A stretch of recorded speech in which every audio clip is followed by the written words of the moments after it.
The world we live in today is seeing an unprecedented level of stress and strain on both our health and the economy. Whether it's colleagues, friends or family members, we're all seeing the people we thought we knew change their behaviours in a wave of sink or swim. We've all watched various parts of the world try and manage disasters, from the recent uncontrollable fires in Australia to the floods or famine in other countries. But as we watch news coverage from the comfort of our own homes, no matter how much footage we are shown, we never really fully understand the impact on the lives of those affected. That is, until now. Because the current pandemic doesn't understand border control or defence mechanisms, and for the first time the world is united, fighting the same battle. We'll all be dealing with this in our own way. Some will show panic, some resilience, and others tremendous kindness. And whilst it may be justified or rational to comment or criticise on the stockpiling frenzy or refusal to stay indoors, some of these actions aren't always defiance, because these are natural responses and the individuals involved see their actions as a rational behaviour. So today I want to explain how different behaviours may be reacting to the current fears and restraints, and what changes you are likely to see in the people you know or yourself. Self-isolation is becoming the key message for all of us, but it will affect us all in different ways. But we're all in this together, and I'm sure we can all do without the additional stresses of interpersonal relationships breaking down under the pressure. So understanding the differences in people's reactions is vital to making sure that we can look after each other even when we're unable to be in the same room. So today, let's talk about how our behaviours are affected by the coronavirus pandemic.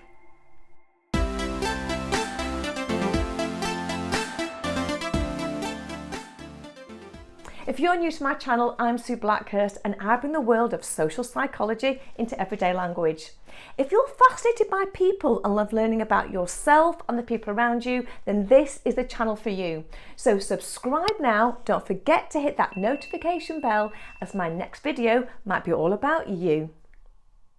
So as I start to look at all these different behaviours, if you are new to my channel, why not check out this video over here, because it'll give you a great introduction to the behavioural types that I'm going to be discussing. So let's start off with our fiery red colleagues, friends or family members, or it might even be you that I'm talking about. Because these confident and competent individuals are usually on top of everything and are usually seen as the ones in full control and full of confidence. To the outside world, they're never fazed or flustered, and we often turn to them as they offer clear direction and can handle everything. But the Reds are going to struggle when they see things getting out of control, because their usual confident exterior can suddenly switch in just one moment with a comment from somebody that they perceive as obstructing their goal or threatening to take over.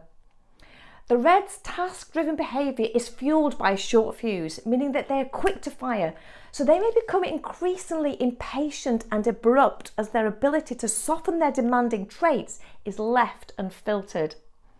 And it's in times like this when we're all trying to help each other, when what others see as offering help or support is seen as interference by the Red, making those around them afraid to speak. Well, the Red behaviours will become more outspoken, and they think less about the impact of the words that they're using. They will rant on and on as they need to just vent out those inner frustrations, stating how things affect them and what everyone else should be doing. So for a Red, being instructed to self-isolate will cause them anguish, as they neither want to be directed or held back. The Reds don't need anyone to help them, and they certainly don't want anyone else taking over. So be prepared for strong words reiterating that they are fine and they will get through this their way. So if you're dealing with Red behaviours, then it's absolutely key that you acknowledge their need for success and autonomy. If they want to self-isolate, make sure it's their decision and their idea to do so, and that you remain in contact before making any changes. Remember, they want to feel that they still have control, so don't challenge their authority. Instead, make sure that the goals are achieved through their actions and input. Remember, They're not angry with you, it's just the way that they communicate. The yellows are usually talkative, sunny, and the life of the party. They thrive on being optimistic and will probably be the last ones to actually realise that this pandemic is both real and serious. The yellows all want to socialise till the total ban comes in, and even then they may try to find ways to get away with it. Not because they want to cause harm, that's never their intention, but they genuinely don't see the severity or the impact on anyone else of their actions. However, once the reality sets in, the yellows are the ones to have the biggest change, as their sunny disposition will be like a dark cloud, leaving them feeling sad, worried and very confused. If they're required to self-isolate, it's the isolation that they will find the hardest, and this normally cheerful person will become sceptical and anxious. So if you really want to see the potential negative impacts of a pandemic on a yellow, imagine putting them alone in a windowless room and asking them to file historical documents related to something to which they have absolutely no interest. Self-isolation will have the same effect. The once bubbly person will now be quiet and silent, and to others it can be perceived as them simply being moody. But they're not in a mood, because it's a self-belief that they have no value or contribution, and if nobody cares, they must have nothing to offer. Because this lack of outside contact makes the yellow withdraw from all tasks and eventually opting out of doing anything. So to get the sunshine back into the yellows, give them lots of positive attention and make sure they feel valued. It's all about praise. So let them know how well they're doing and show lots of enthusiasm for whatever they say or do, and keep in regular contact. Because the yellows believe that life should be pleasant, fun and lively. So when it's not, it's everyone else's job to help make it look that way. Usually the easiest going and most pleasant behaviours come from the greens, as the thing they hate most in the world is conflict and confrontation.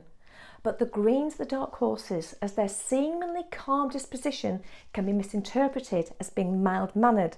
But the greens are probably the hardest of all the colours to adapt to and accept this change.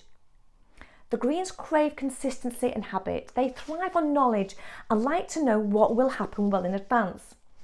So as the world doesn't have the answers at the moment, every day we have to basically just go with the flow, the greens will be feeling a huge amount of inner turmoil. The best way I can describe it is to imagine someone giving someone a box with a hole in the top and asking them to put the hand in it and to tell you what's in the box, and we tend to have this hesitation. Well, that's what life is like for green. Every day is the unknown, and asking them to venture into it without any knowledge of what they are going to expect or find leaves them feeling like the box is filled with their greatest phobias, and there's no way they're going to go in there unarmed. So too much of this unknown stress for green can result in a shutdown of all their systems, and this is the hidden side of the greens, as their frustration levels have such a long fuse that they will hold on to all their worries and concern, and you just don't see, you might not even notice that they're struggling inside, until eventually everything just gets too much and it triggers this passive aggressive reaction towards other people, and you get an outburst of heated words that the greens later forget. So it's important to encourage the greens to let you know how they're feeling, so they won't speak up, but that doesn't mean that they don't have anything to say. So don't mistake agreeable, low-key behaviours for lack of opinion. The key with the greens is to make sure they know and believe that you care. The blues, on the other hand, will love the need to self-isolate, and this means that they can just get on with what they need to do and don't need to interact with anyone else. So the worst thing you can do to a fellow blue is to believe that they are suffering and must not be left on their own. So you shower them with calls and messages and way too many words of support. These are things that they neither want or need. Because if the pressure builds and the blue feels that they're out of their comfort zone, they will become avoidant, disagreeable and resistant. They'll give few words, but they will make it very clear on how they're feeling. They need to do it themselves. The blue needs time to run a self-diagnostic of the situation. They will self-diagnose, they will self-isolate without any fuss or contact with anyone other than those directly with the need to know. The blues won't ask for help as it shows lack of competence, so give them space and let them know that you are fully aware that they are perfectly able to deal with everything by themselves. I do hope you all stay well and stay safe. Let me know in the comments box how things are affecting you. If you have found this useful and interesting, please do share it and don't forget to subscribe and hit that notification bell so you don't miss out. Give it a big like and let's now chat in the comments box below, and I'll see you next time.